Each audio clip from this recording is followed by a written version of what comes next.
अस्सलाम वालेकुम। आजकल ईरानी करेंसी खरीदने का बहुत ज़्यादा ट्रेंड है और पाकिस्तान में तो खासकर धड़ाधड़ लोग ईरानी करेंसी खरीद रहे हैं और एक्सचेंजेस पर ईरानी करेंसी की किल्लत पाई जाती है। सुबह घंटा दो चार मिल जाते हैं पैसे, उसके बाद एक्सचेंजेस पर से ईरानी करेंसी ख़त्म हो जाती है। क्या इसका फ्यूचर में कोई फ़ायदा होगा, इस वीडियो में जानते हैं। जंग के बाद ममालिक जो जंग से गुजरते हैं उनकी करेंसी वैसे ही लो हो जाती है और उनकी माशी हालत बहुत ज़्यादा ख़राब हो जाती है। वक्त गुजरने के साथ साथ कुछ ममालिक उभर आते हैं और कुछ उस जंग से कई कई साल, 20 साल, 50 साल तक नहीं उभर पाते।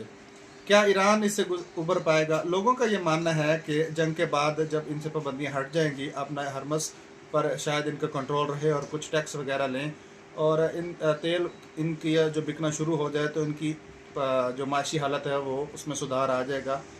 ये बात भी दुरुस्त है कि आ सकता है, लेकिन उसके लिए काफ़ी टाइम लगेगा, 2 साल, 4 साल, 5 साल।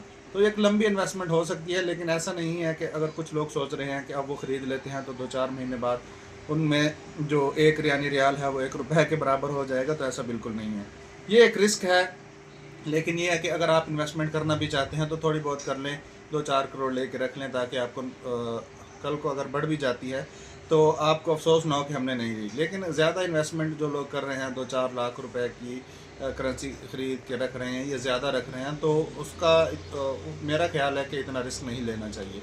उसके बदले युआन है, वो एक तो उसकी वैल्यू कम नहीं होगी और हो सकता है कि उसकी अगर आपने हरमत से उसकी जो तेल के जो ख़रीदो फ़रोख्त है वो अगर युआन में होती है तो बिला जवाज़ उसकी बेहतरी तो आएगी, लेकिन ये कि उसका नुकसान नहीं है, वो कम नहीं होगी।